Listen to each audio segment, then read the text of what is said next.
Hello, Mayor and Commissioners. I want to say thank you very much for coming to a resolution last week with the Chamber of Commerce. I saw it in the newspaper and was very pleased. It goes to show that good communication and listening skills can come a lot of good out of it. I hope that everybody can go to Thika this Saturday. It's a great event. I've been to many.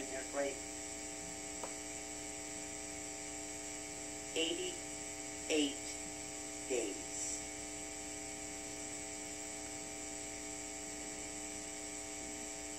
That's how long it's been since Ricky Trevino was murdered.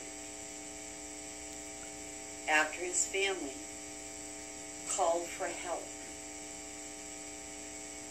asking 911 to please send somebody up.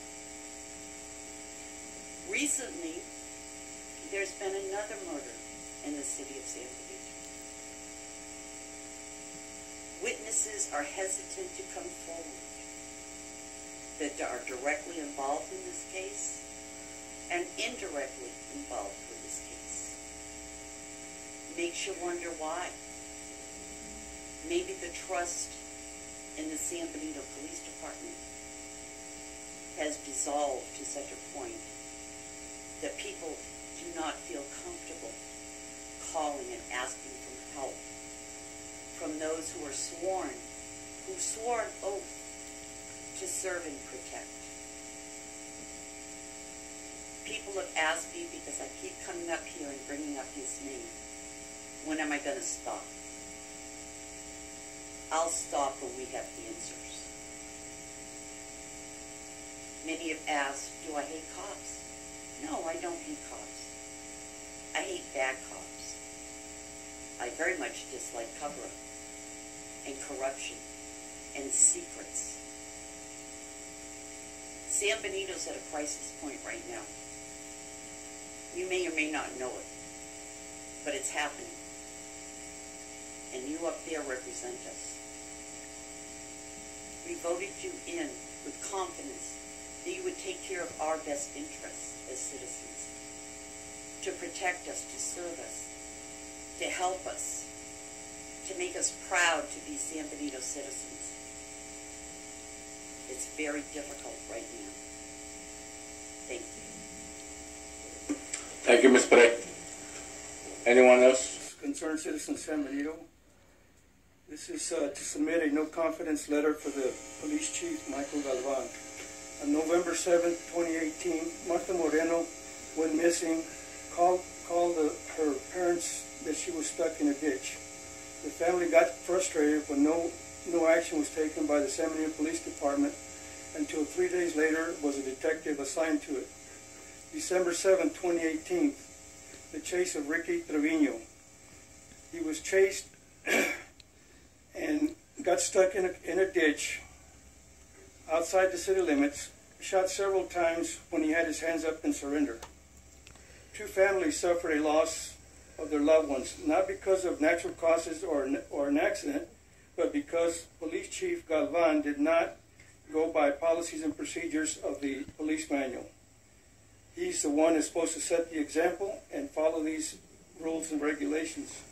May 2017, a no-confidence letter was submitted against the police chief, Michael Galvan, by the police union.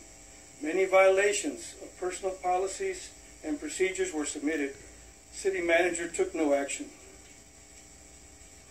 Police chief should show and be used as an example of enforcing the policies and procedures of the police department, which he violated constantly for over a year. The blame should also be directed to the city manager, who took no action to reprimand the chief, Michael Galvan, allowing him to continue with violations of policies and procedures. The family suffers a loss of their loved ones, but it's more painful because it was a wrongful death. There was no reason for these two individuals to pass away. The Moreno death, he violated Chapter 414, Missing Persons, and Chapter 502, Air Support of the police manual. the mayor waited 7 days to ask for air support. Ricky Trevino, there's too many violations to write. He did not commit a crime. He did not do anything wrong but was speeding and was caught outside the city limits. Meanwhile, the city had no police protection for that period of time that the chase continued. No one can turn a blind eye for injustice. Unjustified shooting, cover up by the city manager, and 3 commissioners that are in his hip pocket. We ask that you reconsider the employment of Michael Galvan. Here are the signed petitions for removal. Thank you. 3 minutes for Mr. Cortez. Thank you.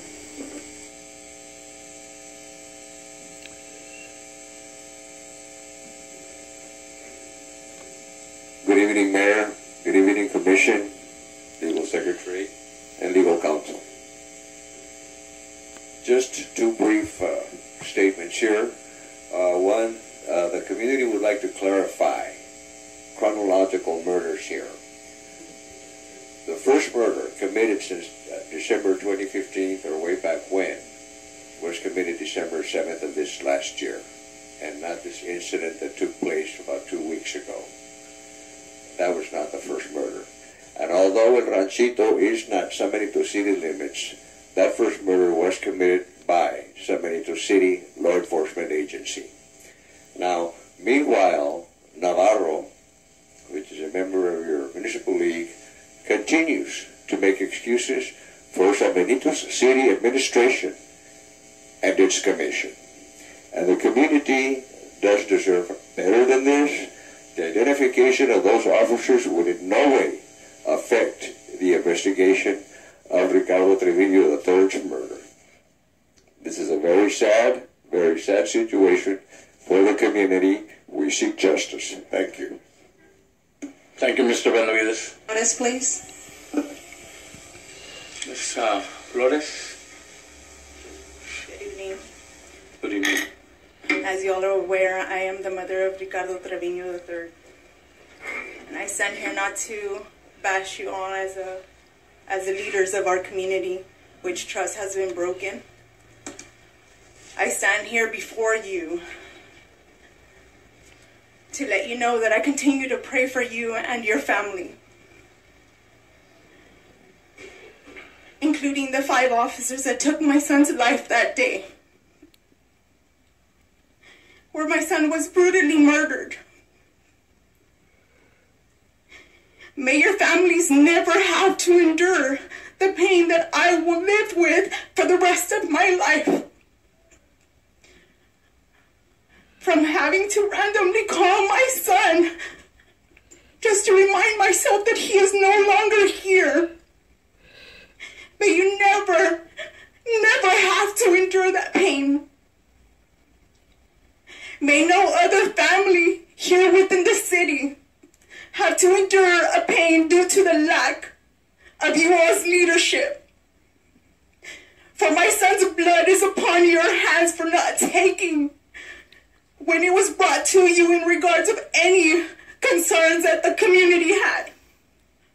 For the failure of that, my son's blood is also on your hands. I stand here with no resentment in my heart. Thank God for that.